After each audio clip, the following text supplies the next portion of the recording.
السلام علیکم ویئرز، کیسے ہیں آپ لوگ؟ ایک دوست مجھ سے ناراض ہو گئے کیونکہ وہ ترتیب سے بتا چلے آ رہے تھے. میں نے ایسے پوچھ لیا کہ بھائی بچے کیا کر رہے ہیں، کیا ہے، ماشاء اللہ بڑے ہو گئے ابھی وہ. تو انہوں نے بتانا کیا، ہاں میرا بڑا والا جو ہے وہ یوں انجینئر بن گیا ہے، اس کو میں نے باہر پڑھنے کو بھیجا، پھر اس نے MS کیا اور اب وہ یوں لگا ہوا ہے امریکہ میں. اچھا بھائی ماشاء اللہ. دوسرا والا یہ، پھر بیٹی کو میں نے یہ پڑھایا، ڈاکٹر بنی وہ، اور میں نے یہ کیا، میں نے یوں کیا، میں نے یوں کیا، کرتے رہے. تو میں ماشاء اللہ الحمدللہ الحمدللہ کہتا رہا، اللہ کا شکر ہے. اچھا ہوتے پھر انہوں نے بتایا بس چھوٹا والا ہے وہ بھی یوں کر رہا ہے، اور بس وہ بھی ابھی BBA کر رہا ہے، اس کے بعد اس کو میں بزنس میں جانا چاہتا ہے. تو میں بزنس کے لیے اس کو سیٹ اپ کرنا، تو میں نے اپنا جو کمائی ہے زندگی، میں نے یہ کیا وہ میں اتنا کہہ رہے تھے کہ مجھے یقین جانے تھوڑا برا لگنے لگا. کیوں؟ اچھا میں نے اس کے اینڈ میں ان سے کہا ماشاء اللہ اللہ تعالیٰ سب بچوں کو سیٹ کرے، کامیاب کرے، اور آپ کو ان کی خوشیاں دکھائے ابھی جیسی دکھائی ہیں، اور گھر بستا ہوا دکھائے. تو بڑا خوش ہوا، ہاں شکر ہے. بس میں نے بڑی محنت کی، بس میں نے یہ کیا، بس میں نے یہ کیا، میں دن رات ایک کر دی بچوں کے لیے، یوں کیا، ان کی فیسوں کا اہتمام کیا، ان کو باہر بھیجنے کا انتظام کیا، یہی دنیا بھر کی چیزیں، پڑھائی لکھائی، رکھانا، ہر بچے کو یوں کیا، ایسا آرام دیا. میں دیکھیں ختم ہو گیا اور میں یوں. میں نے کہا دیکھیں ناراض کیوں ہوئے، بتاتا ہوں. میں نے کہا آپ نے کیا ٹھیک ہے، لیکن اللہ نے کیا نا. تو ایک دم سے وہ رکے اور ایک دم سے ہاں بے شک بالکل، ظاہر مسلمان ہیں کہیں گے، یہ کون منع کرے گا. میں کہا تو اللہ تعالیٰ نے کیا نا. تو کہنے لگے ہاں لیکن یہ مطلب میں نے کیا ایفرٹ نہیں کی. میں نے کہا بالکل آپ نے ایفرٹس کی ہیں، آپ نے محنت کی ہے، سب کچھ کیا ہے، لیکن کامیابی کیسے ملی ہے؟ یہ سب کامیابی جب اللہ نے چاہا ہے. تو اس لیے کہ آپ اب وہ ناراض ہونے لگے آہستہ آہستہ، کیونکہ وہ کھل کر نہیں بول سکتے تھے. اگر کوئی کافر مشرک ہوتا تو فوراً تیار ہو جاتا، ناراض ہو جاتا، لگنے لگتا. وہ احتیاط کر رہے تھے. احتیاط میں کیا کیا انہوں نے، ہاں ٹھیک ہے سب اللہ تعالیٰ کی طرف سے ہوتا، اللہ نے تو مجھے دیا تھا توفیق. اللہ نے، میں کہا تو اللہ نے توفیق دی تو آپ نے کر لیا. اللہ نے چاہا کہ آپ کامیاب ہو جائیں.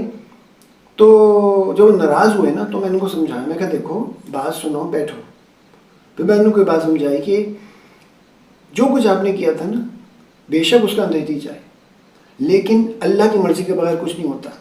یہ سب ہوا بھی ہے آپ کی محنت کے بعد. آپ نے وسائل جمع کیے، آپ نے اسباب جمع کیے، آپ نے ایفرٹس کی، محنت کی، ٹھیک ہے، یہ آپ کا کام تھا، ہم سب کا ہے. لیکن اس میں کامیابی دینے والا، اور بچے اس طرح پہنچ گئے کامیاب، جو آج خوش ہو گیا بتا رہے ہیں، یہ اللہ کی مرضی کے بغیر نہیں ہو سکتا تھا.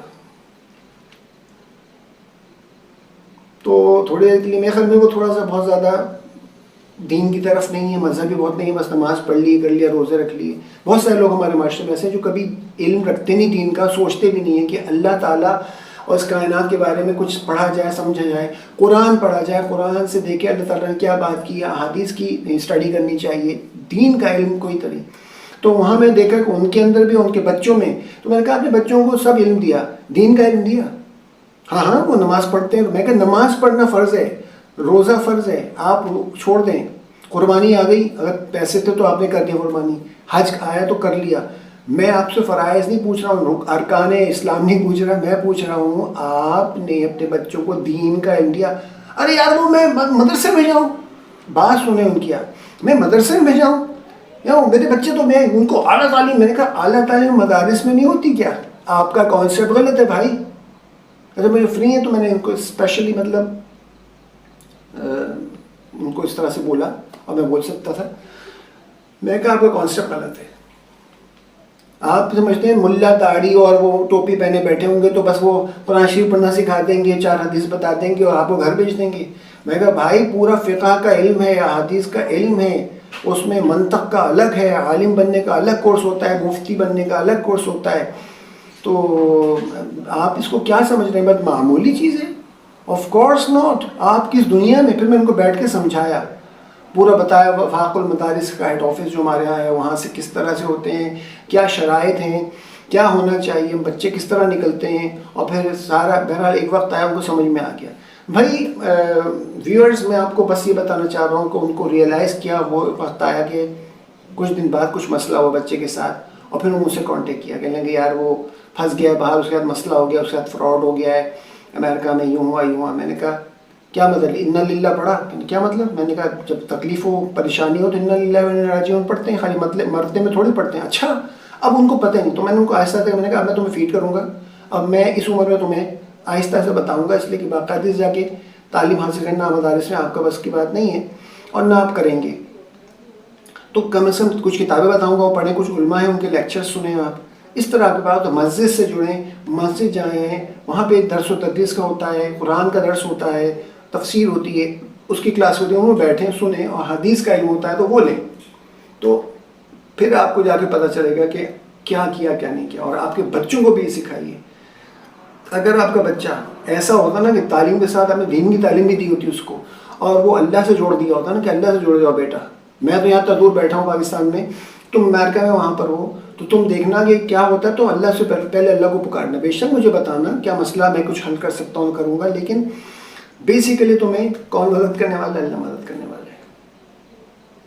تو بھائی یہ بہرحال ان کو رونے لگے ایک دن، وہ کہنے لگے کہ نہیں تم صحیح کہہ رہے تھے یار، میں نے زندگی میں نے کبھی اس چیز پہ غور ہی نہیں کیا، ہم ماڈرن دور کے ماڈرن اس میں چلے گئے۔ میں نے کہا کہ ماڈرن ہونا تو اسلام زیادہ ماڈرن کوئی نہیں ہے، سوری ٹو سے، سائنس کی جتنی ترقی ہوئی اتنا کچھ ہوا یونان وغیرہ کے بعد، تو وہ مسلمانوں عربز نے کیا، مسلمانوں نے کیا، جس کی بنیاد پہ آج کی سائنس بیٹھی ہوئی ہے، ٹھیک ہے نا، الکیمسٹ اور سارا میں ان کو بتایا، سارا الجبرا وغیرہ، آپ دیکھیں ورڈ ابھی تک یہاں تک کہ جو ہند سے ہوتے ہیں ہمارے نا عربک نیومرلز 1 2 3 4 جو لکھتے ہیں، یہ 1 2 3 4 انگلش کے جرمن کے نہیں ہیں، یورپ میں تو رومن لکھی آتی ہے، رومن گنتی ہوتی تھی، یہ 1 2 3 4 عربک نیومرلز کہلاتے ہیں آج بھی، اس کو تھوڑا سا طرز انہوں نے بدل دیا، لیکن یورپ نے ہم سے سیکھا، مسلمانوں سے سیکھا، عرب سے سیکھا کہ کیلکولیشن آسان ہو گئی۔ تو آج کیا ہے دنیا میں، الجبرا نہیں ہوتا تو آپ فارمولاز بنا کے کیلکولیشنز نہیں کر سکتے تھے، نہ کیمسٹری یا فزکس کے اور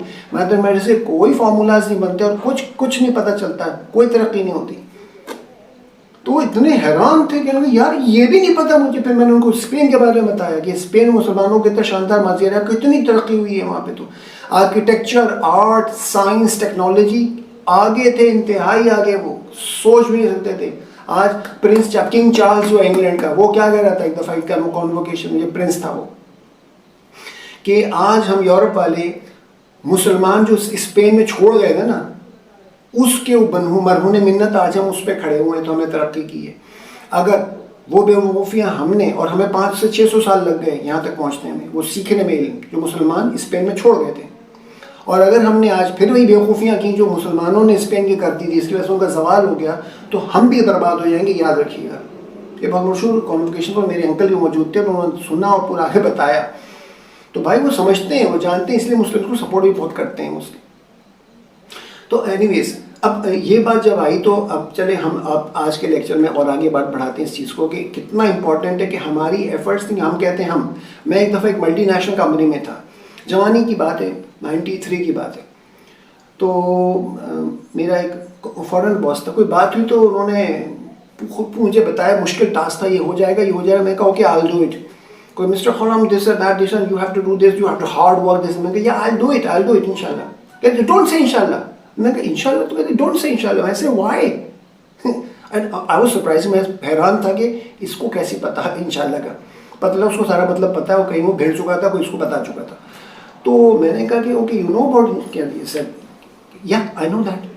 I said how, then why you forbidding me to use this word inshallah? He said کہ اللہ اگر اللہ چاہے گا مطلب تو یہ تم کیوں کہہ رہے ہو، why don't you do anything yourself, don't you do hard work, it's your result whatever you do. I said I'm sorry sir, sorry to say. پھر میں اس کو کہنے والا تھا کہ یہی کہ سوری ہمارے ایسا نہیں کانسیپٹ ہے، ہمارے تو اللہ ہی ہے، اللہ کو راضی کر کے ہم اپنی ایفرٹ کرتے ہیں، اور پھر اللہ چاہتے ہیں، اور اللہ نہیں چاہے گا تو میری ساری ایفرٹ بیکار ہو جائے گی، اور اللہ چاہے گا تو کامیاب ہو جاؤں گا میں، تو مجھے ایفرٹ بھی کرنی ہے، اپنا کام بھی اپنے حصے کا کرنا ہے، اور باقی مجھے اللہ سے مانگنا ہے، اللہ پھر نصرت بھیجے گا، اپنی مدد بھیجے گا۔ لیکن ہمارے سپروائزر تو بیٹھے، انہوں نے اشارہ مجھے ایسے کر کے کیا ایسے کر چپ کر کے، مطلب بحث نہیں کرنا اس سے۔ اب ہم وہ مینیجر تھے، میں اسسٹنٹ مینیجر تھا، میں چپ ہو گیا، اور ینگ بھی تھا بالکل، تو یہ بات میرے ذہن میں رہ گئی۔ تو بھائی مسئلہ یہ کہ وہ جانتے ہیں، ان کے ذہن میں یہ کانسیپٹ ہے، اگر ہمارا بھی یہی کفار و مشرکین والا کانسیپٹ ہو جائے گا تو ہم کس بات کے مسلمان ہیں۔ چلیں اب ہم آتے ہیں، ایک دم سے دم مارتے 1400 سال پہلے چلتے ہیں، وہی واقعات ہیں، غزوہ بدر، پہلا مارکا سن 2 ہجری، ٹھیک ہے، رمضان المبارک، تو اس میں کیا ہوا تھا کہ کفار مکہ سمجھ رہے تھے آج ہم مسلمانوں کو ختم کر دیں گے. 313 تو ہیں, 313. دیکھیے وہ ساری اسٹیم آپ بھی سن چکے, میں بھی سن چکا ہوں, میں اور اس میں بھی دہرا چکا ہوں, لیکن ریفرنس میں بار بار یہ چیزیں آئیں گی, ٹھیک ہے. تو اس لیے میں ریفرنس کے طور پر کہہ رہا ہوں, لیکن میرے پوائنٹ کچھ اور ہے. ہم اس پوائنٹ کی وجہ سے تھوڑا سا قصہ بیان کریں گے. تو آپ جانتے ہیں کہ رسول صلی اللہ علیہ وسلم سب اسباب لے کے پہنچ گئے, اور سواریاں پوری نہیں تھیں, پیدل بہت تھے, اور صحابہ اور 313 کچھ بھی نہیں, اور سب کے پاس ہتھیار بھی نہیں تھے. یعنی کہ کوئی کچھ کے بعد کوئی خنجر چاقو تھا گھر کا استعمال کر وہ تک لے کر آ گیا تھا, اور کسی کے پاس وہ بھی نہیں تھا, وہ لاٹھی ڈنڈے اور یہ شہتیر لے کر آ گئے تھے ایسے چھڑی وغیرہ کہ بھائی کچھ تو لڑنا ہے. اور کھانے کے لیے مشکل سے کھجورے اور پانی, اس کے علاوہ کچھ نہیں تھا.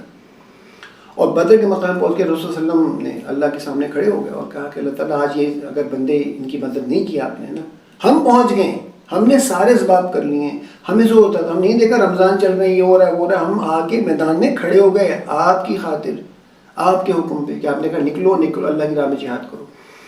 لیکن ہمارے پاس دیکھنے کیا ہے, کچھ نہیں. اور وہ 1000 کفار 1000 تقریباً, اور روزانہ 5 اونٹ کٹ رہے تھے ان کے یہاں, کم از کم 5 اونٹ کٹتے تھے, جس کو کھاتے تھے مزے عیاشیاں, عورتیں گانے والیاں, نقص و سزور کی محفلیں, سب چلتا تھا. وہ سمجھتے تھے ہم بس مسلمانوں کو ختم کر دیں گے. بھائی اللہ تعالیٰ کی ایسی نصرت آئی کہ جانتے ہیں کہ 1000 فرشتے, رسول صلی اللہ علیہ وسلم کو جبرائیل السلام آیا اور کہا کہ ذرا اوپر اٹھائی نگاہ, 1000 فرشتے. اللہ تعالیٰ ایک فرشتہ, ایک جبرائیل السلام بھی کافی تھے, یہ آپ جانتے ہیں, ہم سب کا ایمان ہے. ایک فرشتہ بھی کافی تھا کہ رسول اللہ نے ریت اٹھا کے ان کو پھینکی, اور جبرائیل السلام نے پھونک دیا, وہ ریت ان کے اندر سوئیوں کی طرح گھسی اور چیخ پڑے وہ, تو یہ کافی تھا. لیکن بہرحال اصل میں وہ جنگ فرشتوں نے لڑی, اصل میں وہ چیز تو اللہ تعالیٰ نے کامیابی دی. تو اللہ تعالیٰ نے صاحب قرآن میں فرما دیا کہ ہم نے آپ کو فتح دی, یہ اللہ نے کامیابی دی ہے, تمہارا اس میں کوئی کمال نہیں تھا. ہاں تمہارا کمال جو تھا وہ یہ تھا, تم نے اللہ کا حکم مانا اور نبی کے ساتھ اٹھ کر لبیک کہا, اٹھ کر اپنے گھروں کو چھوڑ دے, بیوی بچوں کو, گھر بار کو, سب کو, کہ یہ نہیں پتہ واپس آئیں گے کہ نہیں آئیں گے, شہید بھی ہوں گے اللہ کے راہ میں. اس جذبے کے ساتھ تم آئے ہو جہاد کے لیے, تم نے اپنا کام کر لیا.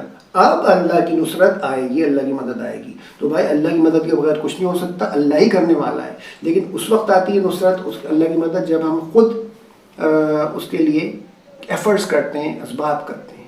تو یہ نہیں کہ خالی دعا کرتے رہیں گے اور بیٹھے ہوئے گھر کے اندر خود بخود اللہ میاں ان کو مار دیتے ہیں اور کافروں کو, تو ایسا نہیں ہوتا, کوئی فرشتے نہیں اترتے. اچھا دوسرا واقعہ آتا ہے, ذرا ڈفرینٹ ہے, وہ ہم پھر بیان کرتے ہیں. وہ ہے غزوہ احد کا. احد میں فتح اس طرح نہیں ہوئی, فتح ہوئی, کفار بھاگ گئے, احد کے میدان میں آگے لڑے. ایک ٹیلے پر رسول صلی اللہ علیہ وسلم نے, وہ بھی آپ کو پتا ہوگا سارا واقعہ, لیکن میں پھر کوئی ریفرنس ہمارا ایسا ہے کہ اس لیے بتانا پڑ رہا ہے. رسول صلی اللہ علیہ وسلم نے کہا تھا یہاں سے ہٹنا نہیں. کچھ صحابہ کو وہاں پہ تیر انداز بہت اچھے تھے, وہ وہاں کی یہاں بیٹھ جاؤ, اس ٹیلے پہ بیٹھا دے کہ یہاں سے ہلنا نہیں جب تک رسول صلی اللہ علیہ وسلم کی آپ آرڈر نہیں آئے. تو ہوا کیا, کفار نے دیکھا اتنے لا رہے ہیں, ان کو پتہ ہے کہ 700-800 کتنے مسلمان تھے تقریباً, زیادہ ہو چکی تعداد میں, ان کے پاس ہتھیار بھی تھے, ان کے پاس سب کچھ تھا, سواریاں بھی تھیں. تو وہ ڈر گئے کہ بھائی یہ تو ہم سمجھے کہ وہ تو بدر والا واقعے کی طرح ہلکے پھلکے ہوں گے, نہیں بھائی تو تعداد میں بھی زیادہ ہیں. بھاگ گئے اور ہم نے مال وال چھوڑ گئے. تو یہ مسلمان وہ مال غنیمت اٹھانے لگے. اب یہ تیر انداز جو بیٹھے ہوئے تھے ٹیلے پہ, انہوں نے سوچا کہ بھائی سب تو ہو گیا, تو دشمن تو بھاگ گیا, ہم بھی آگے ذرا کچھ سمیٹ لیتے ہیں سامان وغیرہ. وہ وہاں سے ہٹ گیا, رسول صلی اللہ علیہ وسلم کا کوئی آرڈر نہیں تھا وداؤٹ. تو ایک یہ ہو گیا نافرمانی کس کی, رسول اللہ صلی اللہ علیہ وسلم کی. نبی کی نافرمانی کی نقصان ہوگا, اللہ تعالیٰ نے سوچا ہوا ہے. بہرحال صحابہ تھے, اور پھر آپ جانتے ہیں کہ دندان مبارک شہید رسول صلی اللہ علیہ وسلم کے, اور ایک واقعہ ہوا تھا کہ رسول اللہ علیہ وسلم کو دشمن پیچھے پڑ گئے تھے, کونے پہ آ گئے ایک پہاڑ کے ساتھ, تو اس کو صحابہ نے بالکل گھیر لیا رسول اللہ کو آگے سے کہ ہم اپنے سینے پہ کھا لیں گے تیر و تلوار وغیرہ, رسول ہم کو آنچ نہیں آنے دیں گے. اس میں بھی کسی کافر یا کسی کی ضرب لگی خود پہ, جو ہیلمٹ ہوتا ہے نا جو پہنتے تھے جنگ میں, خود کہلاتا تھا, وہ ہیلمٹ لوہے کا تھا, اس پہ ضرب پڑی, رسول اللہ کو مارا اس نے. بعض روایت ہے کہ تلوار کی ضرب نہیں تھی, وہ تیر آگے لگا دور سے کسی کا, کیونکہ ظاہر بات گھوڑے گھیرے کھڑے تھے. تو اس کی وجہ سے وہ ایک جو اس کی وہ جو بیلٹ ہوتی ہے نا پہننے کی, تو اس کے ساتھ کیل ہوتی ہے, وہ کیل رسول اللہ کی جبڑے میں گھس گئی, اور اتنی شدید تکلیف. تو اس کو صحابہ نے جو ہے نکالنا چاہا, نہیں نکل سکا. تو ایک صحابی تھے, انہوں نے اپنے دانت سے اس کو کھینچ کے نکالے, اس میں ان کے اپنے دانت بھی ٹوٹ گئے اور شہید ہو گئے. لیکن رسول کے لیے انہوں نے کام کیا, اور جیسے ان کی نکلی تو فوارہ خون کا نکل آیا کہ رسول صلی اللہ علیہ وسلم کا, ظاہر خون ہوئے. اب کسی کافر نے, کسی نے منافق نے شاید یہ خبر پھیلا دی اچانک, تاکہ یہ اسٹریٹجی ہوتی ہے, کہ ایک دم رومر افواہ پھیلا دو، لوگ ہمت ہار جائیں گے کہ رسول صلی اللہ علیہ وسلم شہید ہو گئے. صحابہ کے ہاتھوں بھول گئے، وہ بالکل پریشان ہو گئے، لڑائی میں بالکل ڈھیلے پڑ گئے وہ، اور ان کے ہاتھ بالکل مطلب تلواریں نہیں چل رہی ہیں، ان سے نیزہ نہیں اٹھ رہا، اس طرح کی چیز ہونے لگی، جس پہ اللہ تعالیٰ نے قرآن میں بعد میں اس پہ علماء نے بتایا کہ علماء نے فرمایا کہ اس میں اللہ تعالیٰ نے ان سے باز پرس کی کہ تم کیوں ہمت ہار بیٹھے. یہ خبر سن کر کے نبی کریم صلی اللہ علیہ وسلم شہید ہو گئے. ٹھیک ہے وہ خبر غلط تھی، بعد میں بدلا غلط ہے، پھر ہمت آ گئی، پھر لڑنے لگے اور بہرحال نقصان ہو گیا. 70 صحابہ شہید ہوئے. 70 صحابہ کہاں جیتی ہوئی جنگ تھی، بازی بالکل پلٹ گئی. اور اس نقصان میں بھی اللہ تعالیٰ نے سبق رکھا مسلمانوں کے لیے کہ وہ غلطیاں نہ کریں جو دوبارہ کرتے ہیں. اور یہ کہ جب آپ نے سب کچھ کر لیا تھا اور آپ نے دیکھا کہ اللہ تعالیٰ کی مدد ہے، بھاگ گیا دشمن، تو آپ جو دنیا کے اس میں لگ گئے، آپ نے رسول کی بات ماننا چھوڑ دی. ٹھیک ہے نا، آپ نے جو ہے وہ مطلب یہ کہ جو ہمت ہار دی کہ کیونکہ پہلے بھی تو نبی آئے، تو اللہ تعالیٰ فرماتا ہے کہ بھی پہلے بھی انبیاء کرام علیہ الصلوۃ والسلام آئے دنیا میں، انہوں نے اپنی جان دی ہے، شہید ہو گئے دین کے لیے. تو کیا رسول صلی اللہ علیہ وسلم اگر شہید ہو جاتے تو کیا اسلام ختم ہو جاتا؟ ہرگز نہیں، اسلام تو تا قیامت رہے گا باقی، اور یہ آخری نبی، اس کے بعد کوئی نبی آنے والا نہیں. لہٰذا آپ لوگوں کو تو ذمہ داری تھی، یعنی یہ سبق دیا، اس میں میسج آ گیا. اگر یہ واقعہ نہیں ہوتا تو یہ میسج بھی نہیں آتا، ہم تک نہیں پہنچتا. آج یہ ہونا تھا کہ یعنی کہ میسج آیا کہ اگر نبی نہ رہے تو تمہیں ہمت نہیں ہارنی ہے، تمہیں وہ اسلام دے چکے، تمہیں وہ دین بتا چکے، تمہیں ذمہ داری آ چکی تمہارے اوپر، تمہیں جا کے دنیا میں پھیلانا ہے اس کو.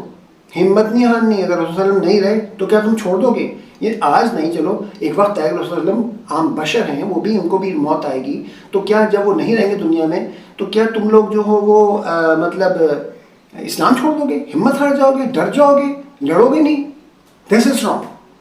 تو یہ جو چیز ہے، اس چیز کے بارے میں ایک اس میں ہمیں سبق ملتا ہے کہ ایک جنگ میں جیتی ہوئی جنگ کو بازی پلٹ گئی، اور وہ جو نقصان ہوا وہ غلطی سے ہوا. غلطی کیا تھی وہ بھی اللہ تعالیٰ نے بتائی ہے. اور کہتے ہیں کہ اگر گرتے ہیں شہ سواری میدان جنگ میں تو بھائی گر جانا کوئی مسئلہ نہیں، دوبارہ اڑ جاؤ. اوپر بیٹھے تو گرے ہو نا، نیچے نیچو پہلے سے پڑا ہوگا آدمی، تو وہ کھڑا گیا، وہ تو مطلب اس کو تو کھڑا ہونا ہی ہونا ہے، لیکن جب اوپر تھا تبھی تو گرے گا. نیچے کھڑا ہوا آدمی کیا گرے گا؟ ٹھیک ہے نا. تو آپ اگر عروج پہ تھے تو آپ کا زوال بھی ہوتا، تو آپ اس پہ ہمت نہیں ہاریں گے. آپ ہار جانا جو ہے وہ کوئی نقصان یا وہ کوئی ختم نہیں ہے، فنش نہیں ہو گیا زندگی اور معاملہ. آپ دوبارہ اٹھیں. ایک ٹرم ہوتی ہے انوویشن، اکنامکس میں اور اس میں استعمال ہوتی ہے. انوویشن جو ہوتا ہے بزنس میں، کہ کوئی بزنس چلتا ہے، اٹھتا ہے، اس کی برتھ ہوتی ہے، پیدا ہوتا ہے، چلتے چلتے چلتے چلتے وہ اوپر جاتا ہے، پھر ایک وقت آتا ہے بڑھتے بڑھتے وہ اپ اینڈ ڈاؤن گراف ہوتا ہے، پھر کلائمیکس پہ آتا ہے، بڑے عروج پہ ہوتا ہے. اچھا کلائمیکس پہ ایک لمٹ ہے، اس کے بعد بہرحال وہ نیچے آتا ہے، تو اس کا ڈکلائن ہوتی ہے، اور ایک وقت آتا ہے اس کی ڈیتھ ہو جاتی ہے. ہو سکتا ہے ڈیتھ ہو جائے، ہو سکتا ہے پھر چڑھ جائے، لیکن ڈیتھ کے بعد دوبارہ کوشش کر کے اس کا مالک اپنے بزنس کو دوبارہ اٹھاتا ہے، تو نئی برتھ ہوتی ہے. نئی برتھ، اس نئی پیدائش کو انوویشن کہتے ہیں. تو انوویشن کا ہونا چاہیے کہ اگر ختم بھی ہو گئے تو کوئی بات نہیں، دوبارہ اٹھ کے کھڑے ہو جائیں گے. یہ جذبہ، یہ چیز، یہ پیغام اللہ تعالیٰ کی اور یہ اللہ کی مدد ہوتی ہے. تو اچھا اس کے بعد یہ ہوا کہ جب 70 صحابہ کو دفنایا گیا، اور آسان نہیں تھا کیونکہ بے تحاشا صحابہ زخمی بھی تھے، اس حملے میں زخمی، بے تحاشا زخمی ہوئے تھے. اور اتنے زخمی جو چند لوگ رہ گئے تھے وہ بھی تھکے ہارے. کھڈے کھودنا، 70 قبریں، سب کو دفنانا. حضرت حمزہ سید الشہداء، رسول اللہ کے چچا رضی اللہ عنہ، ان کی شہادت اتنی بری شہادت، یعنی اس طرح سے وہ ان کی قتل کہ ان کو کلیجے جبایا گیا اور پھر ان کے ٹکڑے کر دیے گئے جسم کے. اتنا غم تھا رسول صلی اللہ علیہ وسلم کو. تو ایسی چیزیں ہوئی ہیں کہ احد میں غم سے نڈھال تھے. بہرحال سب کو دفن کر کے پھر سب زخمیوں کو لے کے مرہم پٹی کرتے ہوئے تھکے ہارے مدینے واپس آئے. تو ابو سفیان جو اس وقت مسلمان نہیں ہوئے تھے، فتح مکہ کے وقت ہوئے تھے، تو انہوں نے اسٹریٹجی کی مسلمان کو ہم نے نقصان پہنچایا، اتنے مارے گئے، اتنا یہ ہوا، یوں ہوا، اور جو ہے وہ ابھی اگر ہم نے حملہ کر دیا نا اسی وقت فٹافٹ تو ان کا کام تمام ہو جائے گا. یہ اچھا موقع ہے، اچھا وقت ہے. اب یہ خبر جب اللہ تعالیٰ نے پہنچائی رسول صلی اللہ علیہ وسلم کو، تو رسول صلی اللہ علیہ وسلم نے اس حالت میں انتہائی غم، کتنے سارے گھروں میں سارے شہداء تھے ان کی، نہیں رہے تھے پیارے، اور زخمی اتنے تھے، اور اس پہ حال یہ تھا، غم بھی تھا، تکلیف بھی تھی, تھکے ہوئے تھے, اور کہا کہ رسول صلی اللہ علیہ وسلم میں کون ہے جو اللہ کے لیے دوبارہ جہاد کے لیے تیار ہو جائے گا. سارے صحابہ نے کہہ دیا منافقین کے علاوہ لبیک.